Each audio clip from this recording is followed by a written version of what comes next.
All right, good morning, everyone. I'd like to call to order the December 14th, 2022 meeting of the Capital Improvement Committee. We've had our safety briefing. Next on the agenda is opening remarks from me. I don't have any except I want to recognize Ms. Hines. She is an outgoing board member, and we recognized her at our last board meeting as well. But Ms. Hines has served very ably and with much enthusiasm on the Capital Improvements Committee for many years, has made many valuable contributions to the district and capital projects and always putting children first. So I wanted to say to Ms. Hines, thank you for your service. We appreciate you. And I'm also going to say something nice about Dr. Buck because he gave me $3 earlier this morning. Actually, that was all he had. Dr. Buck is not an official member of the committee, but as board president, I guess serves ex officio. But Dr. Buck has attended almost all of the CIC meetings since he's been on the school board as well, and has also contributed greatly to the district's short-term capital plans, but also long-term strategic thinking. So I wanted to thank Dr. Buck for his service as well. And with that, can I get a motion to approve the September minutes, please? Ms. Hines moves, Dr. Brinkman seconds. All in favor? Aye. Minutes are approved. Can I get a motion to approve today's agenda, please? Move. Dr. Brinkman moves, Ms. Hines second. All in favor? Aye. The agenda is approved. And with that, who is handling East Boston revenues and budget today? Representative from our finance division, Mrs. Rob. Okay. Good morning, Ms. Nathaniel.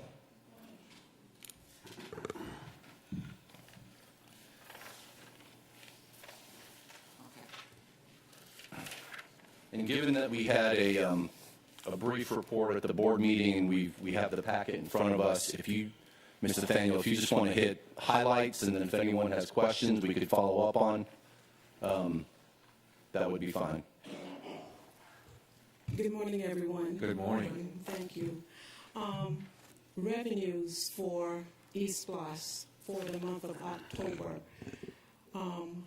Year to date, we're at $97,142,588. For the month of October was $10,194,000 for an average at this point of $9.7 million per month for our first 10 months of collections. Looking at this graph, our budget for East Bluffs 4, as everyone knows, is about $7 million per month is what our expected revenues were for East Bluffs 4. We have been trending well above that for the first 10 months. Right now we are about $30,900,000 above where we budgeted for the first 10 months. Great. That's good. I'll just remind everyone, in E2, we did the same thing for 2 years, and then there was a recession, and we worried about finishing. So we're great right now. Right. Let's keep it going. We'll enjoy the times that we're having right now, correct.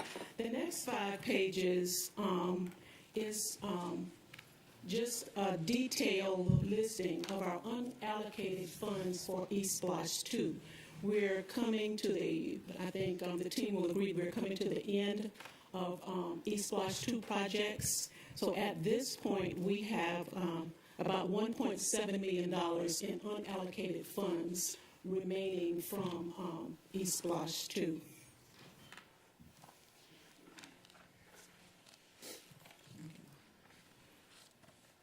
East Bluffs 2's budget was $411 million.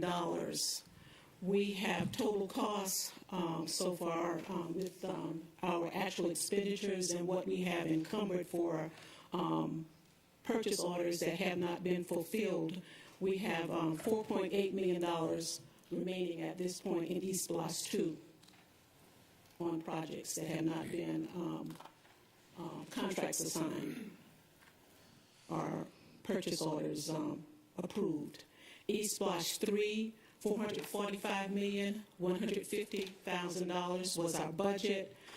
Right now, we have $76,900,000 that has not been encumbered or have a purchase order assigned to those numbers. East Splash 4, we're just getting started with that. We have between contracts and purchase orders, we have $19 million has been spent on that so far. The budget, $420 million. East Splash 2 revenue, we have collected all the funds for East Splash 2, but we continue to see funds going into that East Splash 2 because of our interest. We have cash in the bank on those, so we are earning interest on that, on those funds continuing. At this point, we're at $2.6 million, almost $2.7 million in interest income for East Splash 2 for the entire 5-year project. East Splash 3 for interest income, we have recognized $8.44 million in interest income. That's continuing to go on. The interest rates have been going up pretty well in the past several months. So this year we've seen a significant increase compared to the past 2 years in interest income on those funds.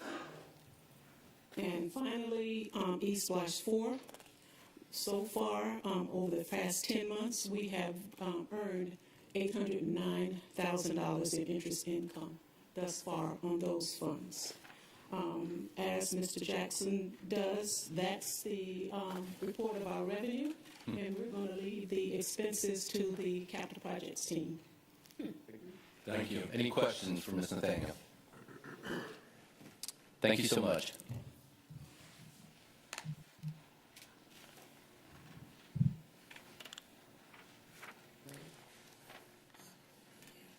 On to operations and expenditures. Ms. Kegler, good morning. Good morning.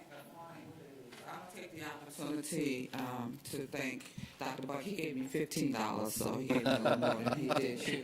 And to Ms. Hines for your guidance and your leadership over the years that I've had the opportunity to stand here at the podium.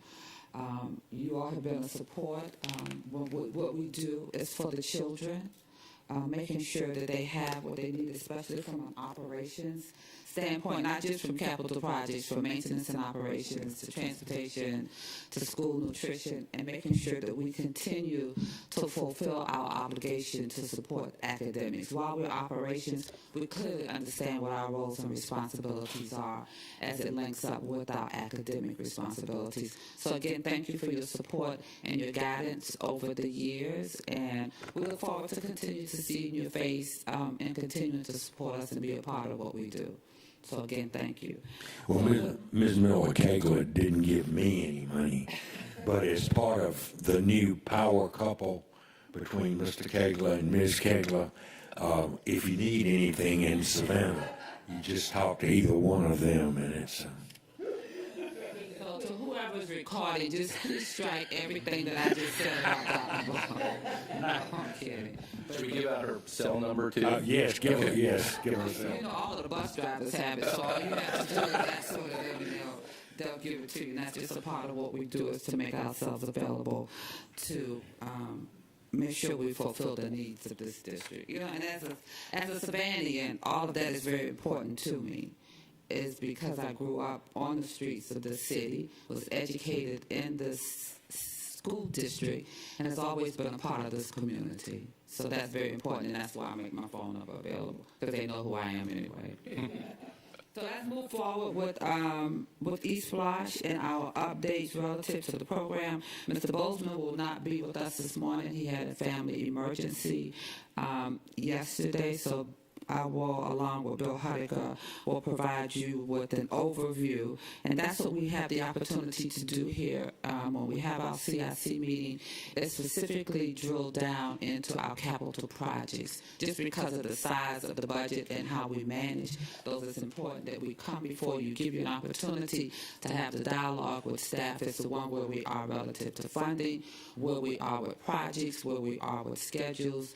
And I'm going to ask Bill to come up and get started. We'll start with the staffing plan, and that gives you an opportunity to see the actual projects, who's assigned to those projects, and how we're working through each of those projects. And when you actually see it on paper, you'll see the number of projects that we manage at one time and the number of staff that we have allocated to each of those projects. And I'm going to come back and talk a little bit about our green initiatives, our sustainability initiatives, just where we are. We've been on that journey for quite some time, and we're continuing to make headway in that initiative. So, Bill?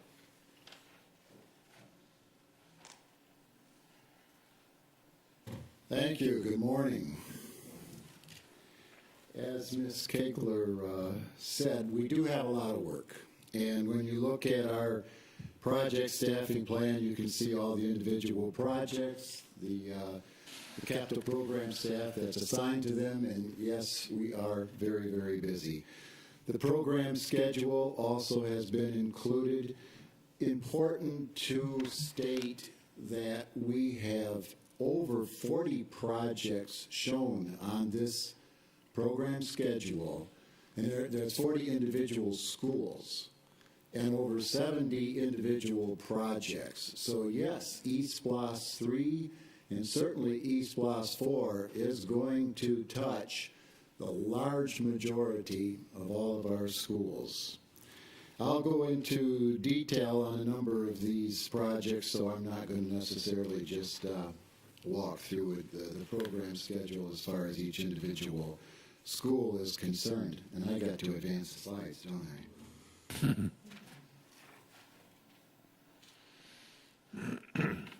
Okay. Our spin plan, we know what the income is. We look at the income, and then we take a look at what our expenditures are going to be, and project what our expenditures are going to be for projects that we have not started yet. The ESPLOS 3 capital spin plan shows at the end of 2024 that we have $0 remaining. We are over 90% complete in ESPLOS 3. The majority of funds left to spend in ESPLOS 3 are in the K-12 project, and those will be mostly to the end through 2023 into 2024. So yes, we have had a very good handle on ESPLOS 3, our funds that are coming in and our expenditures, to make sure that we are not in a situation where we have overspent. We have had budgets set up for all of our income, and one of them was the capital outlay. And we can be happy to report that we have received all the capital outlay funds, and in fact even got more for qualifying in other projects that were not even in the budget. So all of our funding proceeds that we had projected and we had provided throughout the ESPLOS 3 have come, and we're looking at our completion now as far as the expenditures are concerned. Mr. Hudna, so in E3 we had, excuse me, paused some projects while we were looking at cash flow. Every one of those projects is now back on the agenda and moving forward in some degree, and we've got funding for it, correct? Yes, sir. Thank you. Exactly. Yes. And so when I go into the ESPLOS 4 capital spend plan, as Ms. Roslin noted, and I'll just go to the second page here. If you look under in the blue in the proceeds, you can see under 2022 that SPOS proceeds of $113 million. And then when you look at 23, 24, 25, you see we're back again to the projections that we had originally. So even though we are collecting much more in SPLOS than what was projected, we are not providing that same kind of projection into 2023, 2024. And hopefully, Mr. Cashmar, that will avoid the problem that you mentioned in East Blos 2. We have to be very, very careful with East Blos 4 because we know our costs are going up, and I've got another graph that will show you that also. But our proceeds right now are up. So we have to make sure that we put together a good plan that's going to be responsive to the costs that we're starting to see, but also hopefully be able to balance that off with the increases that we are seeing. We've said it before, we'll just point it out again, that in 2024, 2025, we start going negative. We have to be careful. We got to watch this. We do not have any projects right now that are that salmon, but that's where we're going to be watching carefully. And if we do have to put some projects in there, we'll be ready for it. And there'll be no surprises at all. So whereas East Blos 4 has started out very well, as far as the proceeds are concerned, expenditures have been a little low, and we kind of expect that. We saw that in all of our other SPLOSs too, where the first year you don't have a lot of expenditures because these projects are all in design, and there's not a lot of cash flow going out for these projects at this point in time. But when we get into 23, 24, we're going to see some very substantial cash flows, and as far as expenditures are concerned, and we are going to be watching those cash flows very carefully. Capital outlay is coming very well.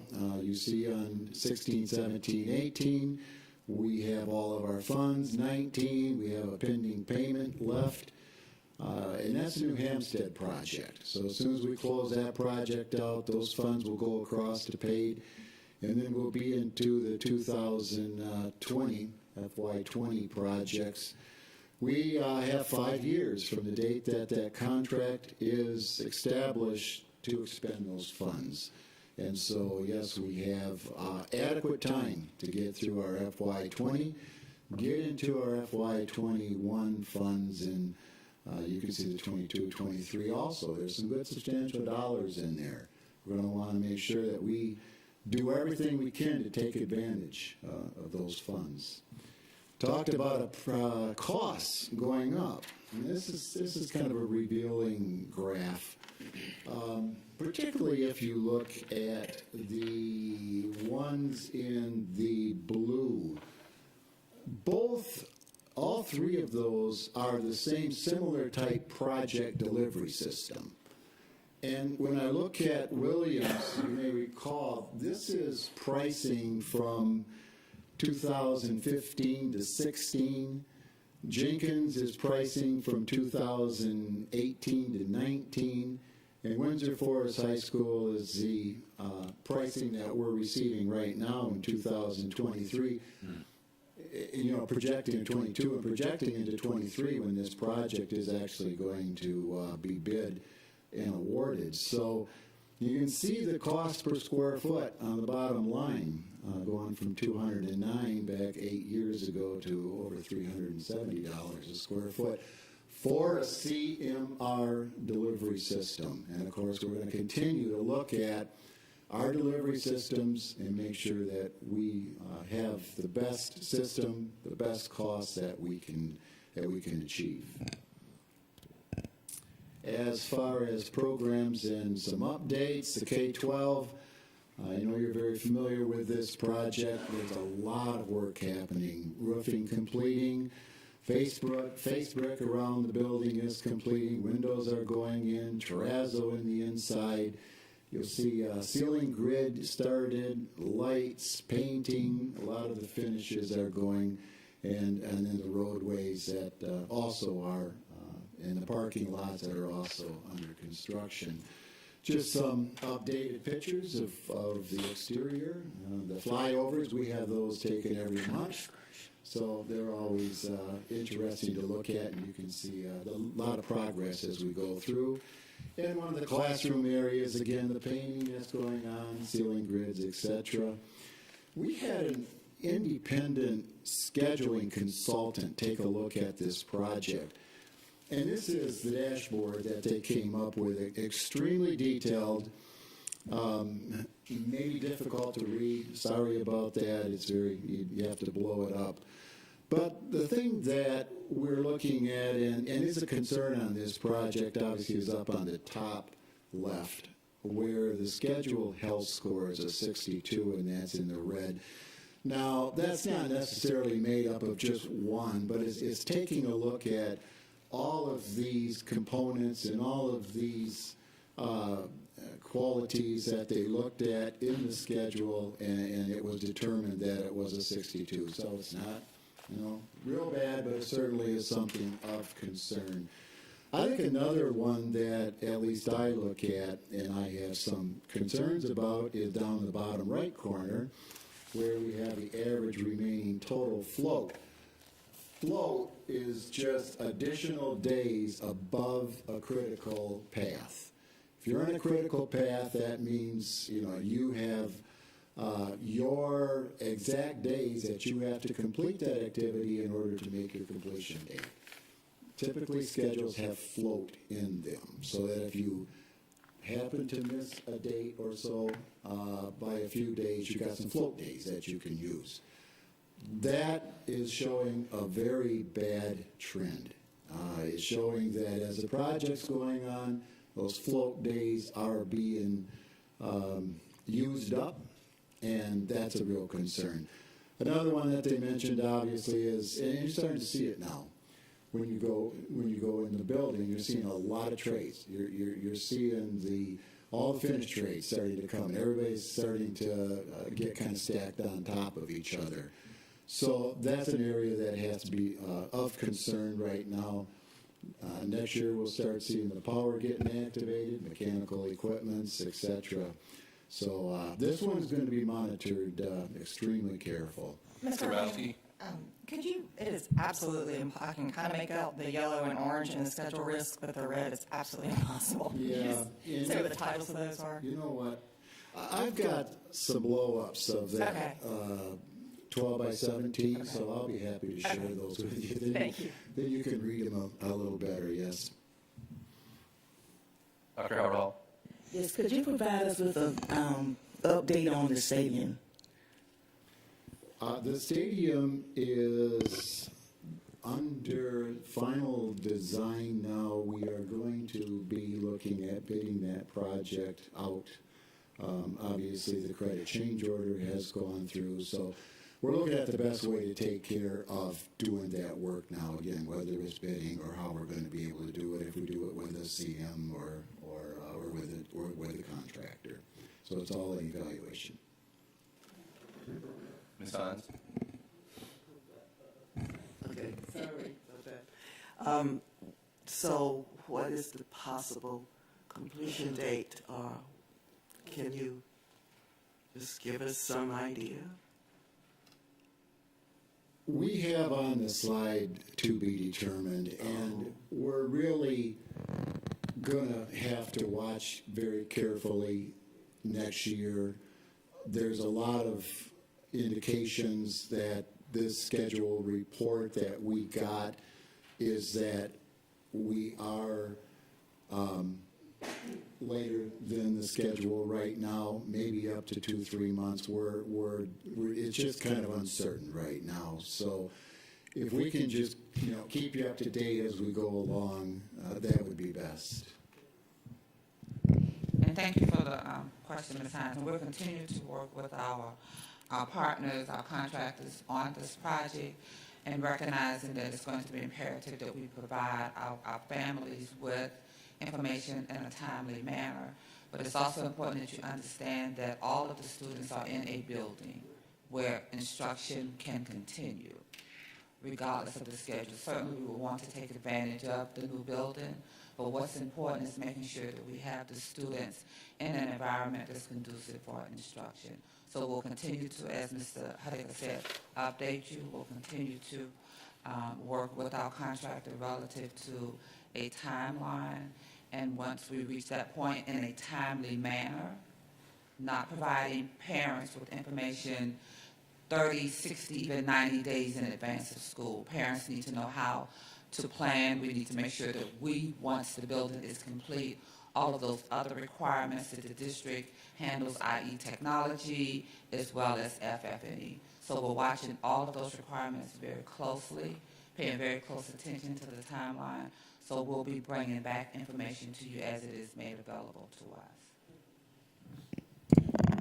On the sports complex, the track and stadium, does that include the ball fields and practice fields in the back, or is that separate from the stadium complex? That is separate from the stadium complex. Okay. Yes, that's another phase of work. And that's with the current contractor?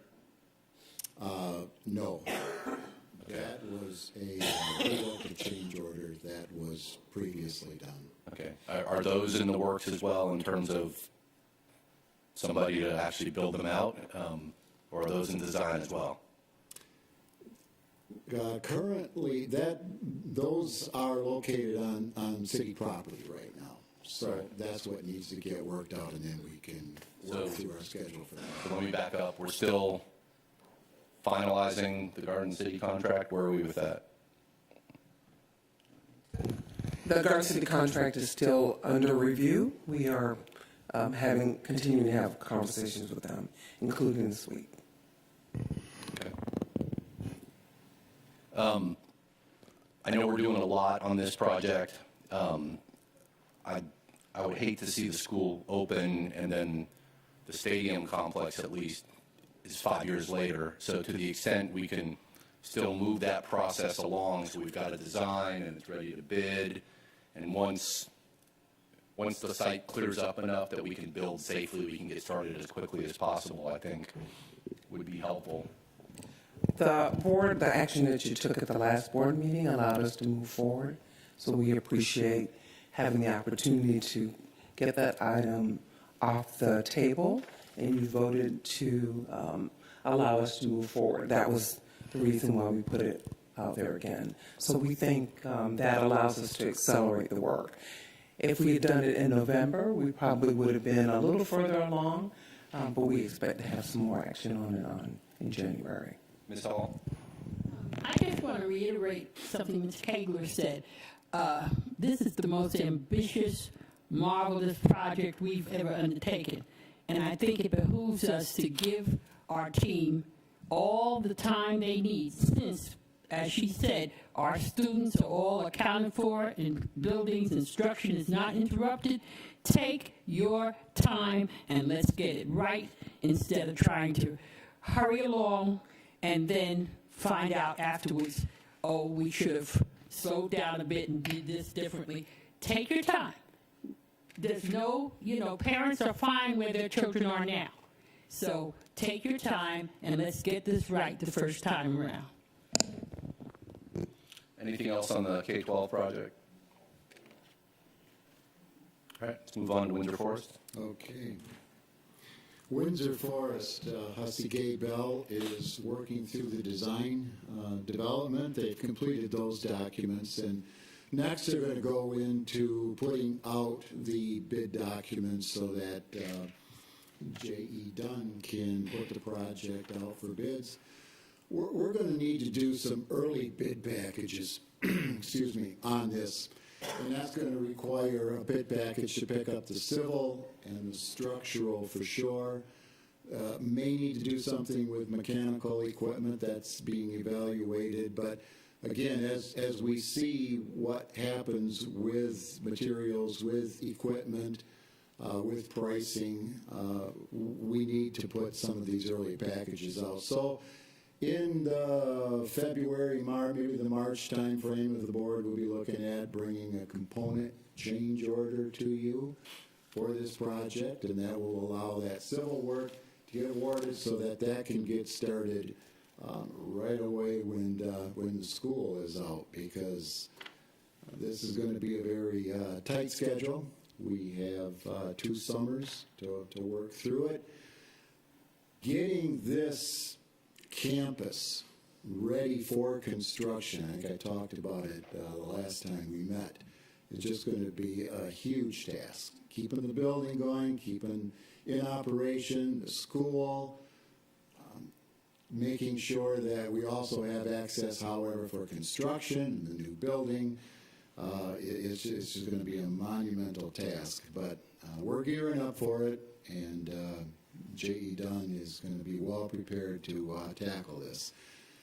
I've gone through the different floor plans before. Again, we have that 3-story office area, or classroom area, I'm sorry.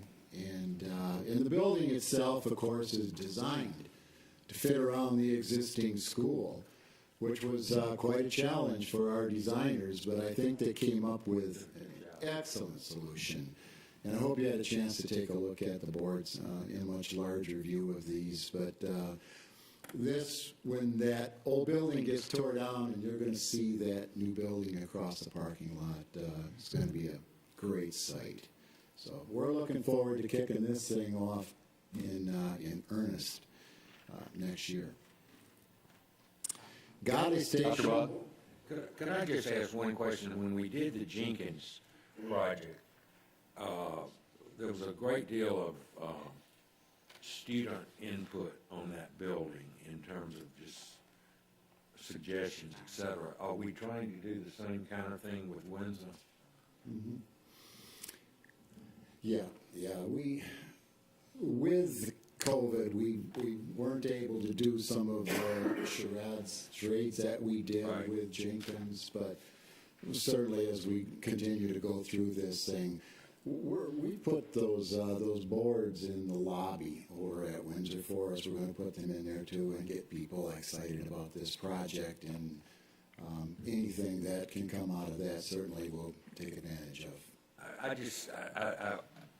It's so important, I think, to do that, even if we can't do quite as much as we've done before, because having been at Jenkins again this week, when you walk in that building, and it may not have anything to do with the student input, but it is one of the more attractive and functional buildings that we have built since we started East Los, and I would encourage us, because I think it's student input that has something to do with that. And I agree with you, Dr. Bucket. It was interesting to be able to work with the students, with the staff, and with the community. So, as Mr. Heidegger said, we did have to contend with a few constraints because of COVID, but now that we have an opportunity, we'll certainly schedule those, get that input, and just like you said, being able to see the building and see the outcome of having the input. We look at it from our perspective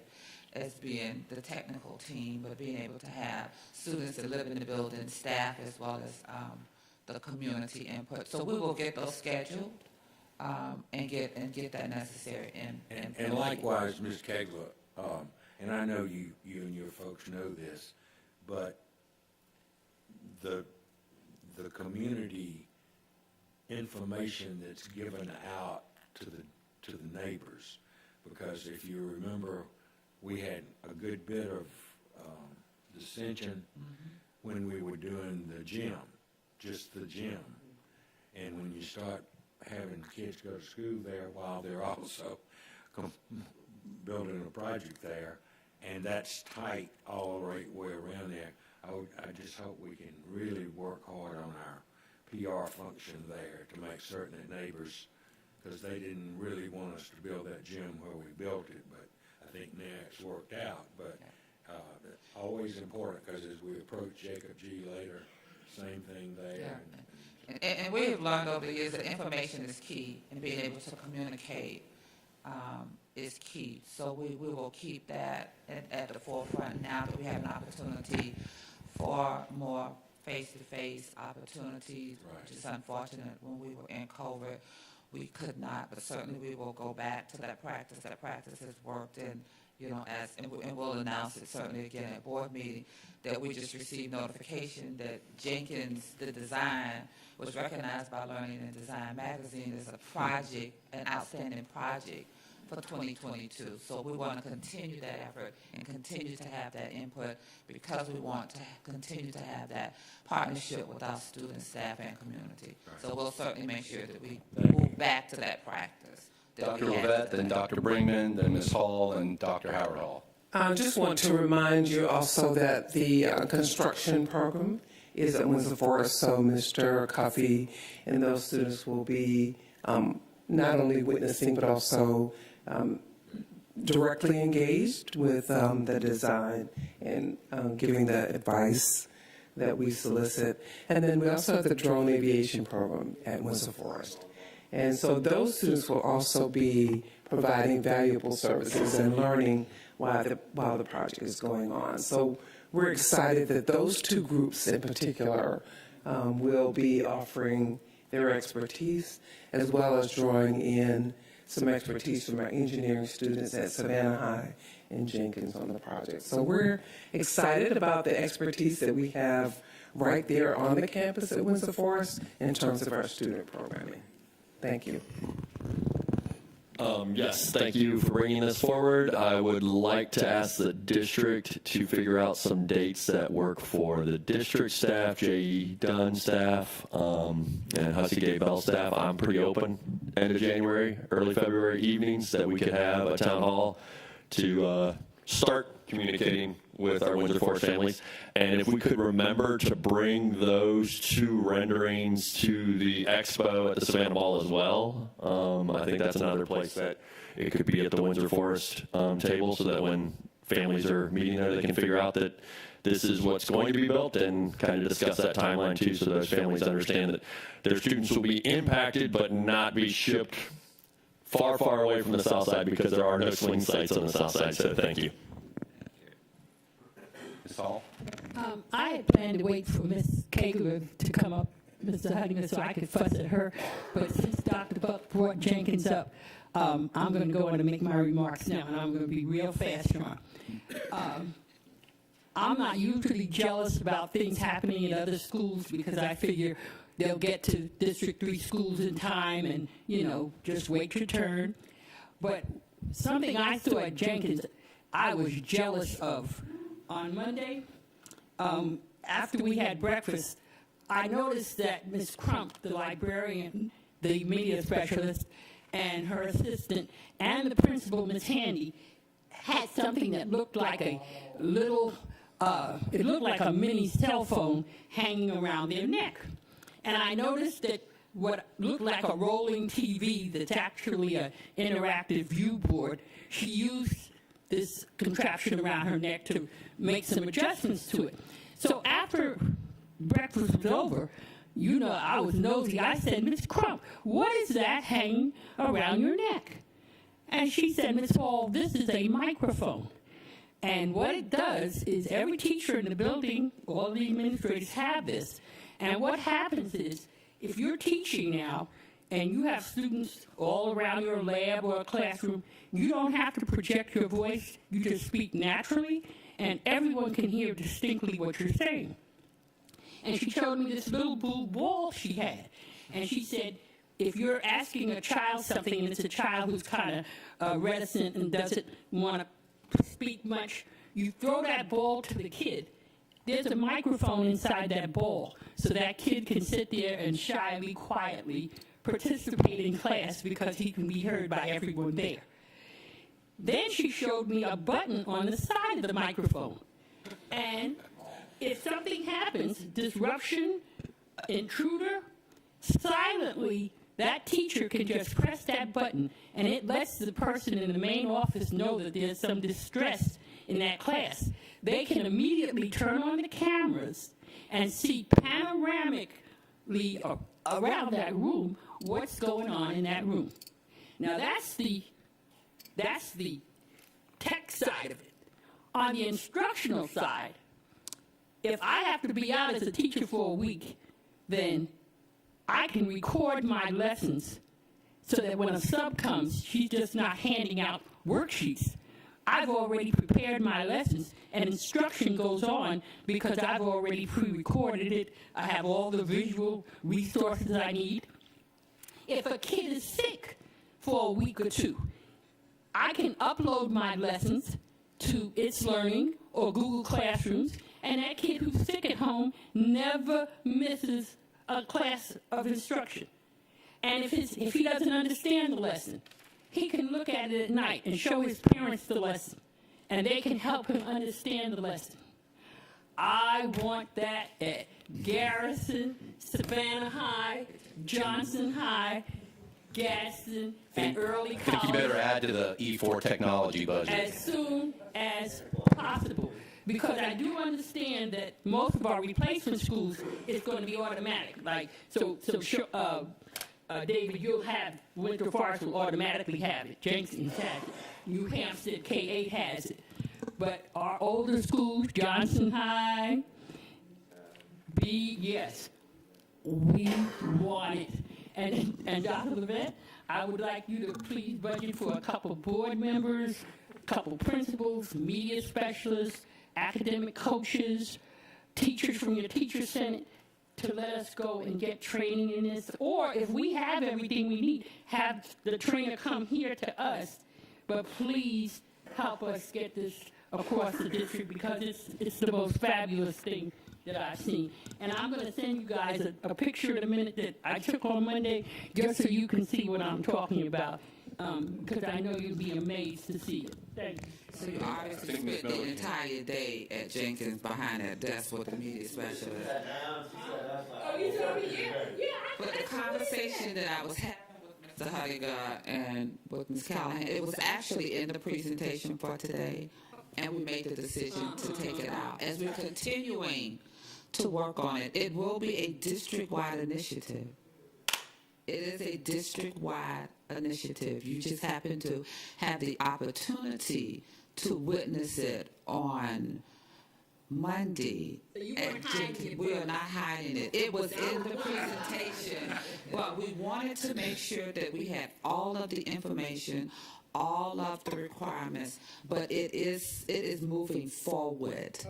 So because we were in construction, it is going to be a part of our design guidelines. It was ready that we could roll it out into Jenkins and in those new schools. But we're not looking at it. That is what we are implementing. And for those of us who reviewed the original packet, we were like, oh my gosh, we took it out of the packet just to make sure to give us a little more time to refine what we bring before you and before the public. So it is an initiative that we are We now know you got at least one vote. Yeah.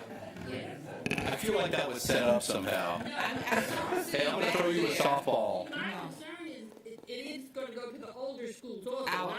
Not our older schools, our senior schools, the schools. We don't call them old.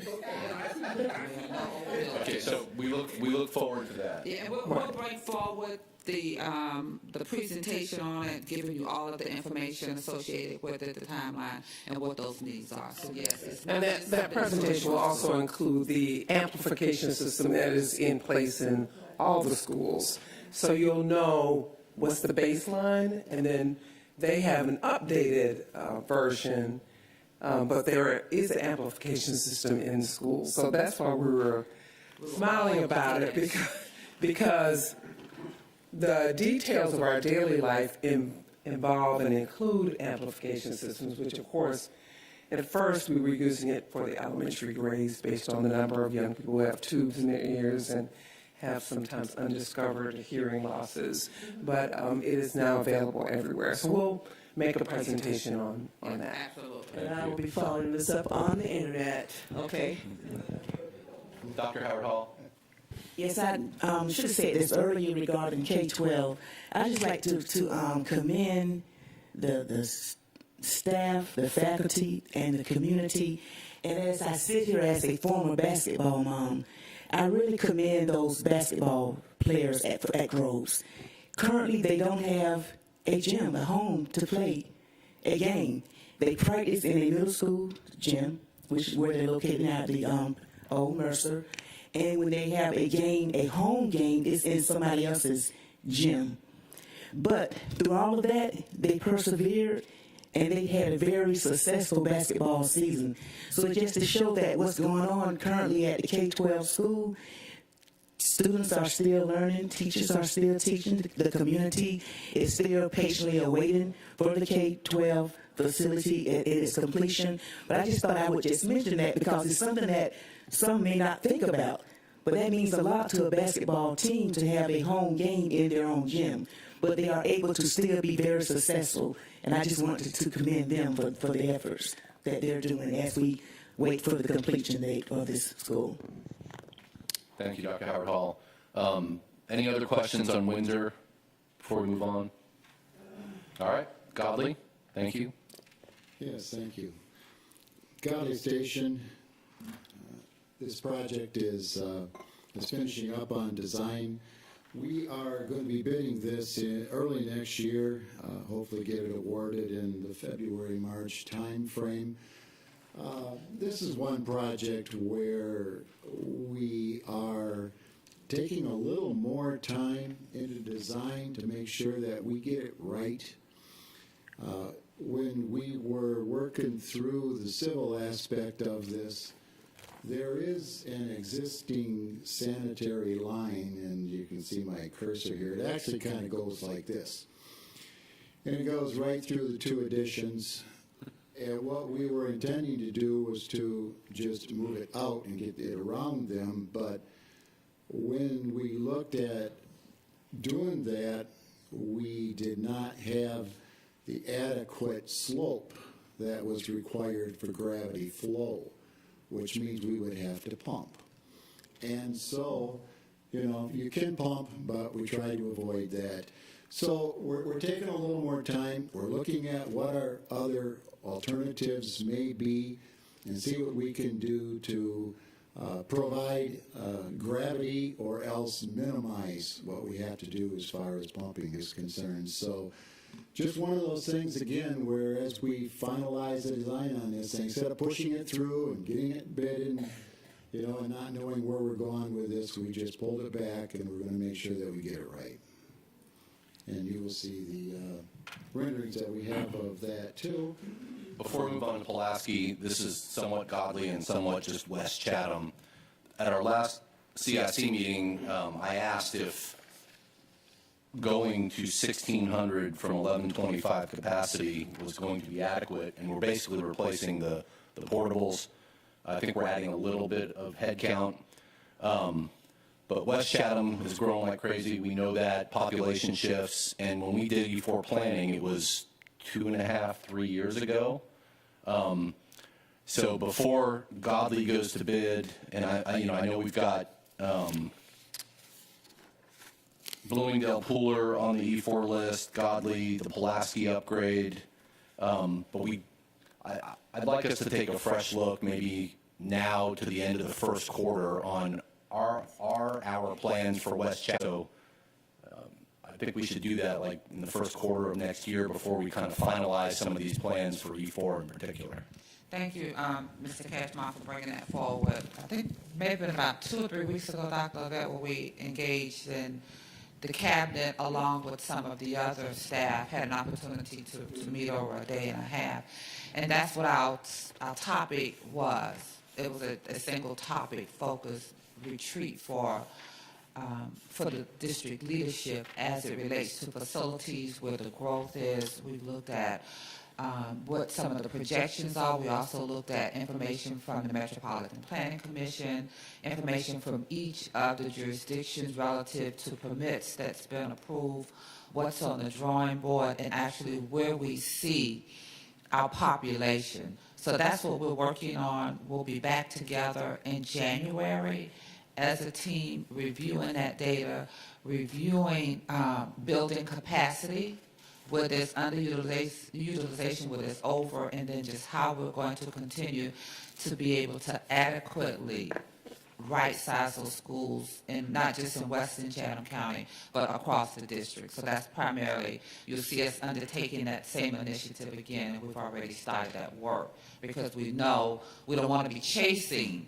enrollment, we want to be deliberate about how we allocate those dollars, and if we need to add on to additional buildings, we can do that in a timely manner. So we'll be bringing that information back forward to you, certainly in the first quarter.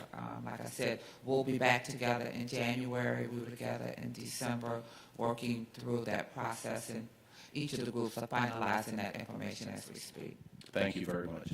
Yeah, that's a very, very good point, because at Rice Creek, what was once a 3-8, now K-8, and if you drive down 21, you see new houses, new subdivisions, and new apartments that is currently now zoned for those children to attend Rice Creek. So I would definitely be interested to see what's going on in January, and not only Rice Creek, but possibly another high school, depending. That's the only way the county can grow now, is out on that area of the county. They can't go east any further. So that's a good idea. Yes, sir.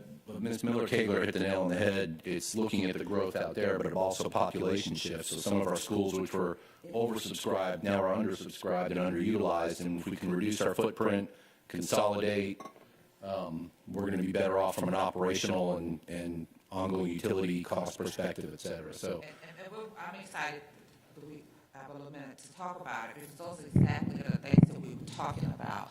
What is the cost of our utility costs at a school that's at 46% of capacity relative to a school that's at 90% of capacity? Because we can't turn off half of a building as it relates to utilities. So a part of our work in our retreat and in our planning is taking all of those factors into consideration. So when we bring those recommendations back to you, you'll see that we have undertaken, we've done our due diligence, we've looked at the cost of the utilities, the number of students, how that impacts transportation as well. So we looked at each and every area as we're working and trying to come up with a plan. Again, not just for the west side of Chatham County, but for the district as a whole. So it's going to be aggressive, so Merry Christmas when we come back before you, but it's necessary for us to be efficient and effective as to how we deliver services in this district. Ms. Grabowski? As a part of that evaluation, we've talked in the past about some of our choice programs that are always extremely popular and opportunities to perhaps expand those to other campuses. So are we looking at the academic side of how we might be able to better utilize some of those schools that right now are under capacity to encourage families to maybe look at that as they're evaluating their school options? Exactly. So it's not just operations at the table. Campus police is at the table. They're part of a group. Naturally, projects, transportation, maintenance, and operations, as well as academics. All of us are working together because operations can't work in a vacuum. We had to have each of the units at the table, and each of those units had the same data and information, and each of those groups will then be bringing that information back as to how we can right-size the entire district. Technology was involved. So it was not just at the cabinet level. There were the associates there, there were directors there, and there were managers there from each of those groups. So that's been one of the most powerful groups that we've had an opportunity to put together in a long time, and I thank Dr. Levette for allowing the operations division to have that single focus for us to lead that group and be able to then bring in all of the data. Finance had to provide us with the budgets for each and every school, so we as a group could see what the utility cost was for a school that's at 46% of capacity, and what the utility cost is for some of our senior buildings versus our newer buildings. So all of that data was reviewed, and each of us are challenged with bringing back recommendations, and then the group will get back together and come up with a single focused recommendation that we'll make to the board. Looking forward to seeing it. Thank you. And Mr. Honey Pulaski? Yes, thank you. Pulaski, again, in addition to the existing school, to convert it to a K-8, finalizing design. This project, along with a number of our other projects, will all be going out to bid in early next year. So we've got a lot of work that's coming up to bid. The plan, we've gone through this one before, I'm not going to spend a lot of time, but again, just to mention that this new science wing here, this is the existing gymnasium right now, so that's going to be maintained and be converted. Obviously, the goal will be to keep that gymnasium open for use during the construction of the new addition. And of course, the parking area was sprawled throughout this whole area here, being much more compressed. That allows for the play fields to be put here. At one time, we were looking at putting the play fields out over here on some other property. Of course, this is all government property, but that would have required some very extensive approvals. And so we were pretty pleased that we were able to put this entire campus on the existing property that currently is being raised. And there's another rendering over there too. This was kind of a schematic one, but we have an updated one over there on by the boards. Savannah Arts, this project is moving along very well. The addition for the new kitchen cafeteria is structurally up.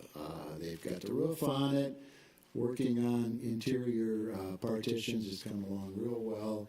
Inside the building, they are going 2, maybe 3, up to 4 classrooms at a time. They're taking over and going in those classrooms, renovating them, painting, putting acoustical treatment in them, which certainly is helping a lot. Also putting in new video boards and new whiteboards. This right here is a picture of a completed classroom, and so they're working their way through the school. They'll be doing the corridors, putting all new ceilings in there. And of course, one of the biggest parts of this project is new HVAC completely. And if you were in this school, those HVAC rooms are all on the inside of the courtyard. And so that's going to require quite an effort to take the old units out, put new units in, and that work will get started in next year also. Obviously be very heavy through the summertime, but they can do a lot of things throughout the school year. So good coordination with the school itself, and the school is just being wonderful as far as helping and relocating when they can, and so we've been very pleased with this. Mr. Hutton, on arts, we're renovating the performance space as well, correct? Correct. Are yes. we ensuring we get good input and guidance on lighting, sound, baffles, stage setup, all that kind of thing? We've had some kind of hiccups in the past on those types of projects, so I just want to make sure we're doing this right the first time and we're getting good input on that space in particular. Yes, we have a consultant that the architect and engineer worked with. They've done many, many auditoriums, very versed in this, and so, yes, we have very good input in this area. Thank you. Coastal Middle School finishing up on renovations in the cafeteria, office. Obviously, the bathrooms, this was an elementary school, so the conversion, getting updated bathroom and new facilities in there is a big part of this project. Again, just some updated slides showing the work that has been going on in there and finishing things up, and that cafeteria will be finished up in a couple of weeks also. That project's going along well. J.G. Smith, we're doing a study on this site. As you know, this site is about 5 acres in size, and that is smaller than what GDOE requirements are. And so what we would need to do is to get a variance on the site. But in order to do that, we have to be able to support that this facility, this building, this school will fit on this site. And that involves providing the facilities that are needed for the programs that are now and want to be included in the future, but also being sure that we provide adequate space for the playground areas, for parking areas, for the buses, and for the parents picking up and the queuing and things like that. Obviously, having cars extend out in the street is something that's not real favorable. And so this project has been under pretty extensive study to see if it's going to be able to, if we're going to be able to get it up to the GEOE standards that are required so that when it goes to the state, we'll be able to get approval on it. Ms. Hall? Mr. Hugger, at that corner at Havisham, that's one of my favorite dining spots, Five Spot. And I was over there the other day. It's hard to get a parking space just to get to that restaurant at the corner. So I rode down and, the kids were out there playing stuff. That is very, very tight. And just thinking about the construction, I meant to say something to Denise about it, to see that how small it is to build a new school. It just seems like it's going to be formidable. I just noticed that the other day when I was over there. It's tight. Yes, ma'am. And, we've been By 5 spot. And those are all important items. We have to make sure we have good answers, because the state's going to ask those same questions, or they're going to have issues with it too. We had a similar situation, obviously, with Windsor Forest. That site was smaller than what state standards were for a high school, but we had a drawing that showed that we could put parking in, we could get all the programming in, we could get the sports fields in that were required, we could get the busings in, we could get the parents in. And so when we were able to prove that, the state obviously approved the site and we could move forward.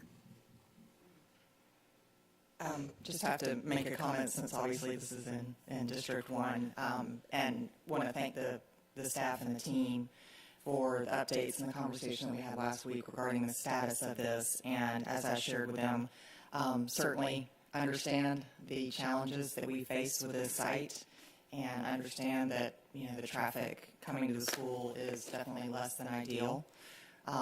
We have 3 schools in this neighborhood, and that's just kind of part. It's one of those trade-offs that when you move to the neighborhood, the school is there, the traffic is there. Because we have the same issue with Span Arts, we have the same issue with Charles Ellis. And it is an inconvenience, and there are challenges with it.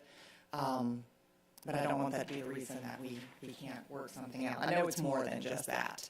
But again, I just want to thank the team and share with the community that we are committed to seeing if we can make this work, because we do value our neighborhood schools, and look forward to hearing more information as the team continues. Thank you.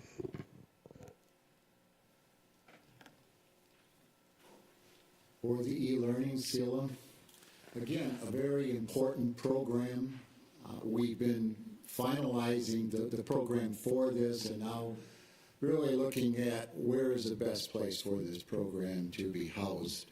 I think we mentioned last time that we were looking at Mercer. There's been other areas that this also has been under consideration, but again, this is one, and I think we say this.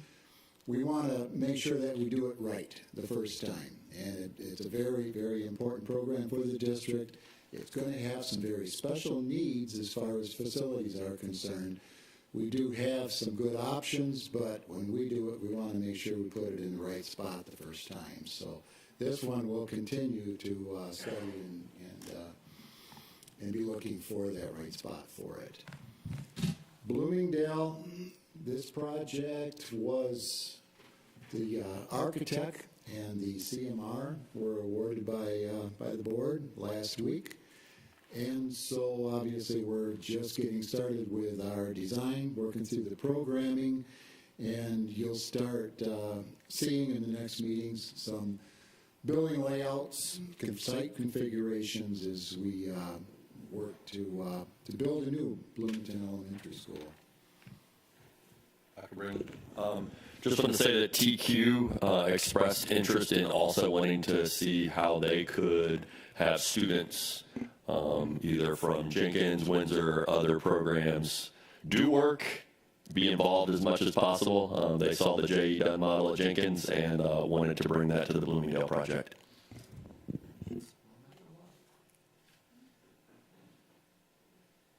And then we have a number of projects, schools that have different types of renovation work. We just kind of keep these updated as we go in. A lot of these obviously are in planning, starting to go into design. And in 2023, 24, there'll be a lot of work in these existing schools. So this comes out of the FCA that is being updated now and picking up all of those projects along with capital outlay. Many of these projects are capital outlay projects. And so we want to be sure that we're doing the work that's going to maximize our capital outlay on these projects. Support facilities, again, we went into this into a lot of detail last time. That interchange bus restroom facility is under construction. The picture here shows them doing the footings, foundations. They're getting ready to bring the masonry up on this, so it's going to go along very quickly now. And the maintenance transportation facility, again, being planning, making sure that we do it right. There's a lot of different ways that this could be done. We're taking a look if there's any additional properties that can be utilized. But this project will have a lot of emphasis next year also. HVAC, again, many schools are going to have new HVAC systems. Working through these, the design ones, most of this work, of course, has to occur in the summertime. So getting the designs done, getting the equipment ordered so that the work could take place in the summertime is the main emphasis right now. So again, you see the ones under award, and these are all under planning. So we've got a good plan for really cleaning up and doing a lot of HVAC remodel work throughout the schools. Same thing with the roofing. Charles Ellis, Largo Tibet will all be scheduled for summer re-roofing, and we're in design at Southwest and West Chatham. Again, two schools that were pretty similar to islands, so lessons learned in islands are being put into those two projects. And we've got, if you go to the program schedule, you'll see a pretty comprehensive roofing schedule also. Security enhancements. Mr. Cunningham. Sorry, Ms. Grabowski had a question. Just a quick question on Charles Ellis. Is the re-roofing for just the addition, or is it the entire roof? It's not for the entire roof. It's for the front with the shingles are going to be replaced, and then there's also a back area that will get picked up. They had done some re-roofing on this project a couple of years ago. Yes. Okay. So it's getting the areas that weren't done a couple of years ago. Correct. Okay, thank you. And this is somewhat flippant, but I hope the lessons we learned at Islands, we actually went back and fixed whatever lessons we learned and applied them at Islands. Same architect. Okay. Same team. Thank you. So yes, sir. Security enhancements are being done again throughout the schools as we worked through. Synthetic surfaces. This is an area that has been working through the design process through the last 5-6 months. One thing that is taking time, obviously, is getting through the permitting stage of these projects. So get them designed, get them to the city, get the permitting done, and then we can go off and get these projects bid out and constructed. I'm sorry, I'm a slide ahead here. This is actually synthetic surfaces for the playgrounds themselves.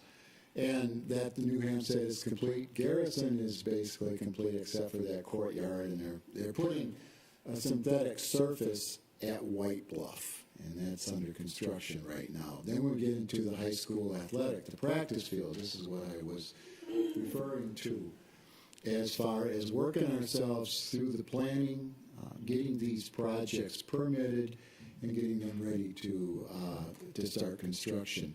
New Hampstead and Johnson are going to be the first two that are going to be completed. So we should be looking at awarding New Hampstead and Johnson early next year, 2023. Work should be able to get started pretty much right afterwards. And through the spring, we should be seeing those new athletic fields going in at those schools. Beach Islands and Savannah High School will follow up right behind those. So the majority of this work will be completed by the end of 2023. Are we putting in the same surfaces that we put in the Islands Sports Complex and the beach, or I'm sorry, Savannah High Sports Complex? It'll be a similar type surface. It's not the same manufacturer. But same, we're not going with the cheapest, we're going with the No, heat sir. reducing and No, longer, sir. No, yeah. and we're buying the warranty where they come in for a while and do the grading and all that. Yes, sir. Okay. Because kids are going to spend more time on those surfaces than on the real competition fields, and we need to have the same safety and heat reducing technology in those as well. Exactly. Yes. Dr. Howard Hall? Just quick, I have a question regarding the Lower Woodville renovations. Is this focused on an expansion of instruction? Because I do know that the hospitality program is down there. Or is it basically focusing on professional development that's currently going on as well as administrative, since it's not deemed as a school per se, that building being outdated? So what impact will the renovations have on instruction, the possibility of growth with providing more classrooms and instructional purposes down there? What? You said the Lower Woodville. Right. You're correct, it's not an instructional facility. We use it as ancillary, but there's some requirements that if we're going to keep staff in that building, for that purpose, some upgrades will be forthcoming. You know, it's shared with building bridges. There's building bridges in there, you have your CTAE and some other programs in there where we need to make some upgrades to that building. Okay, because I do know that, as I mentioned, the hospitality, that wing, down there, that's part of instruction, I would think, as far as. And that's what you said that I was trying to, the room that we have for Kessler, is that what you're referring to? Right. That's up at Woodville. That's not at Lower Woodville. We do have a space at Lower Woodville. It used to be across from the band room used to be across from it.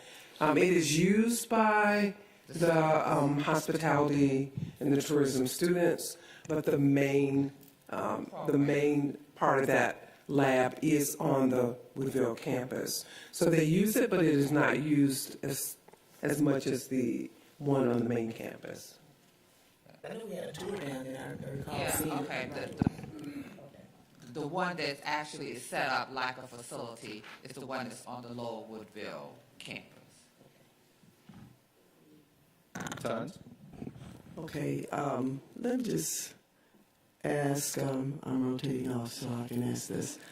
This building is not in educational purposes anymore, but is used by our system for other activities. Will this building ever be on the list for any kind of upgrades? And then I'll make a final comment after this, but this building, yeah, this building right here that we're sitting in now, well, we're in this portion of it, but, it used to be a school. So, will it ever, have we used the funds that you normally get for upgrades for, say, this building? And I know education is, students are not educated here anymore. Correct. And we are diligently working to relocate programs out of this building, Okay. Mrs. Hines. Okay. Records management is here. Yes. They function out of the gym. They are at capacity. So we're working to identify an alternate space for them. Professional learning operates out of this building too. There is some significant work that's needed in this building, specifically, associated with the canopies. We've gone in, we've made some repairs. We're assessing the actual costs, benefits to upgrading this building. But certainly you have records management. That's one of the highest priority that we need additional space, so we're looking at relocating that program to another area. Okay, while I do have the mic, I would just like to say thank you for all that you do. And I don't think we can have a better team than you working with our system to keep things going as you are. You're managing, you're looking at the costs and trying to keep them at a point where we're not going overboard in debt at one time or another. And I'm grateful for that. And I've enjoyed working with you for the past several years. And I'll be coming back to visit occasionally. But I'll be watching the process as you move forward and keeping up with you when I'm not here on the website. She has all our cell numbers too. So, Ms. Hall. Signed for bringing up the District 3 integrity of this building. I'm just asking that we get a sign outside that shows that this is our board meeting headquarters, that welcomes our guests and shows that we're in the 21st century. If we could just get a sign until we decide what we're going to do, I would be very happy. So thanks for giving me that inroad for that. All right, moving on to other projects. That might be another project. It's next on the list, see? Other projects. Yeah, right. Oh, okay. There's a sign right there. Exactly. Oatland Island, that walkway construction is completed. We got a little picture of it there. The Savannah High School monument sign. In fact, I rode by it on the way in, and they're putting the masonry in there, so that will be completed next month also. Thank you very much. And before Bill started, we get ready to start talking about the energy conservation, because Oakland Island was out here. I did receive an update this week on the sign for Tony Cope and renaming that administrative center at Oakland Island. So that is on schedule. We've reviewed the markup of it. So we are expecting that in it, and I'll get that date and share it with you. But we did see the final design for that, and I know that's important to the community because of all that was done out there by Tony Cope at that program. I did want to bring that forward, that is in production. Thank you. Dr. Buck? I would just like to, sometimes with ribbon cuttings and things like that, we kind of do them in a hurry. I'm sure everybody here knows that Tony Cope's wife passed away right after he did, but they're still friends and relatives in England or Ireland, wherever they were. When we do a ribbon cutting there, I would love for us to be able to Zoom it some way live so that those people could see it happening, because he doesn't have any close relatives here and all of that. Yeah. Okay. We'll make sure we include that piece. We have to do it in the morning. I was thinking about my time. I was playing a lot. Yeah. We can get it done. Yeah. All right. Thank you for that update. Mr. Hunga on the energy conservation. Sure, we'll walk through this. Georgia Power obviously is doing a lot of work in this area. At Savannah High School, there's going to be a solar system installed there, and that will start in January and complete in that first quarter of 23. Groves High School, there's a pretty substantial system that's being added, and it will be put on the roof of that building, almost 500 kilowatt system. So that will be ongoing later in the year. They're doing electrical vehicle charging stations throughout, and obviously we're in phase 3 now of updating the lighting in the individual schools, putting in new LED lighting, and so you see the schools that are scheduled for phase 3, and that will complete all the schools. We've done phase 1s and phase 2s in the last 2-3 years, so. That completes the Georgia Power. Smile, Ms. Grabowski. We were doing this before. Yeah. I know. I think Gadsden, years ago when we were working through and undertaking this initiative, we were looking at Glenn County and geothermal and looking at solar, and we kind of took our time. I know I frustrated Mr. Cashmore a lot because I wasn't moving as fast enough, but what we wanted to do was make sure what the undertaking was going to be, it was going to match what we could manage and how we could implement it and make sure we could sustain it. We did a lot of tours, we did a lot of site visits, we did a lot of homework. I mean, even to the point where we have been awarded 2 green ribbons back to back for our initiatives in this district. So once we got our footing, we started working with parking lot lighting when we had the tornado touchdown that hit Marsh Point, and we made a decision there to upgrade the lighting, and we could see the difference in the wing that we were repairing versus the other parts of the school.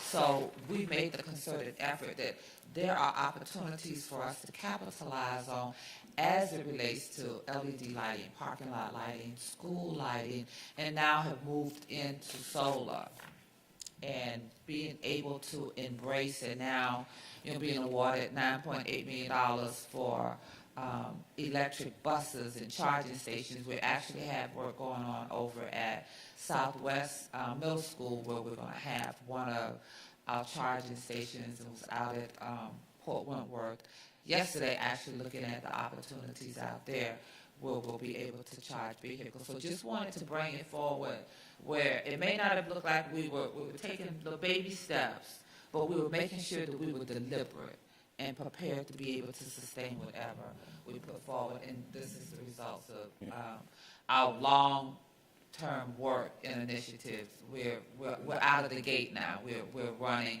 And I had an opportunity to see a colleague last week, and he informed me, he said, there are 39 districts in Georgia who applied for the same grant that you did. You all did, that was not awarded one bus or $1. So he was reminding the district that as Dr. Beth said, our application was strong. We worked with Georgia Power. Our capital projects team really got in there and worked hard to make sure that we could bring this to fruition. So we're out of the gate. We recognize that this is where we need to be moving the district, and we're going to continue on those efforts. But just want to and I know I 100% agree with everything you said, and we appreciate it. The other thing that you didn't mention was all of us up here have lots of good ideas, and we read something and it's cutting edge. And 12 years ago, we're like, let's look at geothermal, let's look at solar, and some of the things, it still has to be cost effective, it still has to be reliable, and a lot of our older schools don't have the roof infrastructure to support solar panels. So all of that goes into it too, and the district as a whole has been very deliberate on analyzing and deciding what can we deliver on. Now, fast forward 10, 11, 12 years, a lot of it is comparable to regular energy sources, and it is much more cost efficient. So I'm glad we're moving forward with it now, but it's been a long, sustained analysis, so I appreciate that. Dr. Levette? I just want to add that Mrs. Kegler will not make this comment, but certainly in November we were invited to present in Tempe, Arizona, based on our efforts with sustainability and certainly operating in a way that allowed us in 2018 to get the first National Green Ribbon School, followed by 2019. The various LEED awards that we have received have all led to some of those ideas you discussed going back to 10, 12 years ago, that work has been undertaken by the staff to determine what is sustainable, what can we really make a difference with, and what can we ensure that everyone understands so that they are buying into that. So I want to point out that we continue to be recognized for these efforts, and it is because of the thoughts put forth by this board long before I joined the district and the efforts that we continue to make with your support that allow us to not only make those great decisions, but also to be recognized outside of our area. It's a little scary when you go to a meeting, a national meeting, and somebody says, oh yeah, you got one of those grants for the electric buses. And I'm thinking, okay, that's really good for you to know. You're from Oregon and you're paying attention to what's happening in Savannah, Georgia, but it's really a tribute to your leadership and our commitment to strong sustainability efforts over a long period of time. We thank you so much for allowing us to do that work and for us to continue looking at how we can make those differences. Thank you. That was the last slide. Questions? Yes, ma'am. Dr. Howard Hall. So, question, I'd just like to comment on the wonderful day we had at Woodville Tompkins for the ribbon cutting ceremony for the gym as well as the auditorium. It convened on Halloween, which was trick or treat, and Mr. Hediger said that it was a treat, but I called it a trick when I led the national anthem. That was tricked into that, and it was really a treat for me. And we're just looking forward to one more last ceremony, which is the naming of the gym, Coach Joe Turner. So that will be the culminating activity for Woodville Tompkins. Thank you. Any questions of Mr. Hedinger, Mr. Huttinger? Hedinger. I haven't had enough coffee yet. Ms. Miller-Kegler, Ms. Nathaniel, Dr. Levette, for the good of the order of anything that's been presented today. Old business real quick. We'll address in the first quarter proposed discussion and revision on our procurement policy and design guidelines. We'll circulate to the board and then back to staff and have that discussion. So that's on the old business and new business agenda. Anything else? Any other old business? Ms. Grabowski? One question on the procurement policy review that we'll do next year. Is that going to be specific to capital projects, or is it going to be more encompassing? This one, well, capital projects. So 2 meetings ago, we did a review of our procurement policies specifically related to capital projects, and we do that about every 6 years or so. Including in those policies are scheduled values, particularly for architects, and so we're just going to, it's going to be focused on the capital projects policies. We did get some feedback 2 meetings ago. I circulated it last meeting. I think several of you had some comments, and I presented it in a summary. So we'll look at that again, first quarter of next year, and then finalize it with superintendent and staff's input as well. Ms. Hall?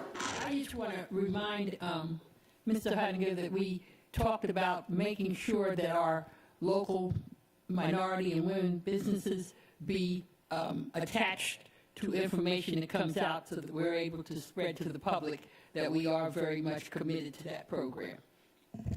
I see Mr. Forney in the back who continues to fly the flag for the district on that issue. Would you like to give a 30-second report? 30 seconds. 30 seconds. You're 28 seconds now.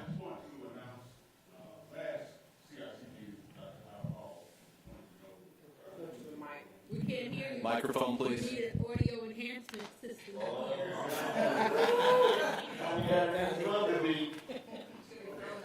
Microphone. Hold on.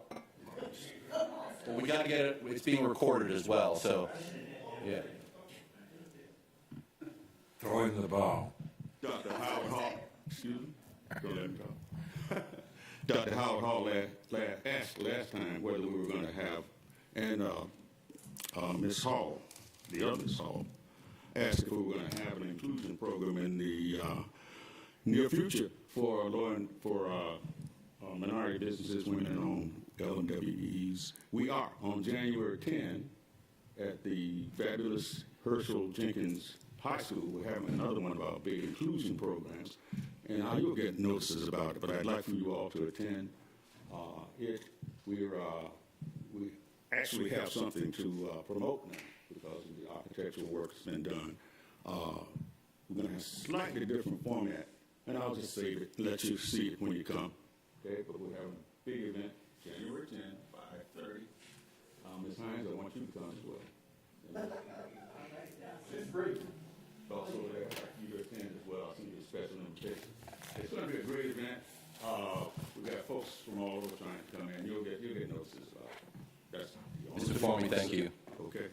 And with that, 30 minutes. it's 10:30. We are adjourned. Meetings for next year will be announced in January-ish. Have a great day.